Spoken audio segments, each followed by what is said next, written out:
Hello everyone, welcome back to How to Guide. In today's tutorial episode, I'll be helping you learn how to sign up for TikTok. Signing up for TikTok is easy. Keep watching the video till the end to learn how and subscribe to our channel if you haven't yet. Press the bell icon and never miss another update from us. Now make sure you have downloaded TikTok application on your device. If you have not yet, then go to your Play Store or your App Store and type in TikTok. And this is the app we are looking for. Simply tap on the install button if you have not installed it on your device yet. Since I have already installed it, I have an option to open it. Tap on open, and this is the home screen of TikTok. In order to sign up, go to the Me icon located at the bottom right corner and tap on sign up. At the bottom of the screen, you'll see a sign up button. Tap on it again, and in order to sign up for TikTok, you have lots of options. You can either use your phone or your email. You can continue signing up for TikTok with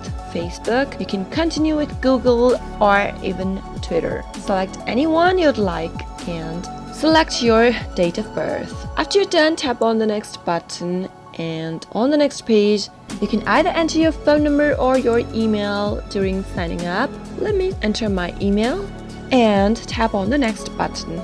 For verification, drag the slider to fit the puzzle piece like this.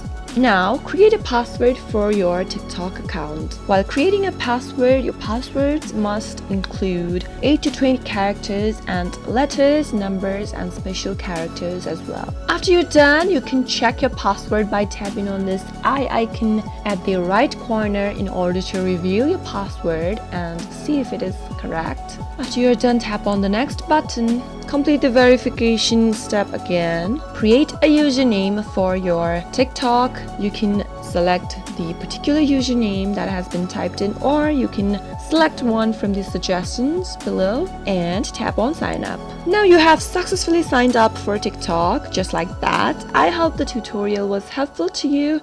If it was, go ahead and give it a thumbs up. Feel free to comment down below in the comment box if you have a question or a feedback for us. I'll be back soon with more tutorial episodes. Goodbye till then.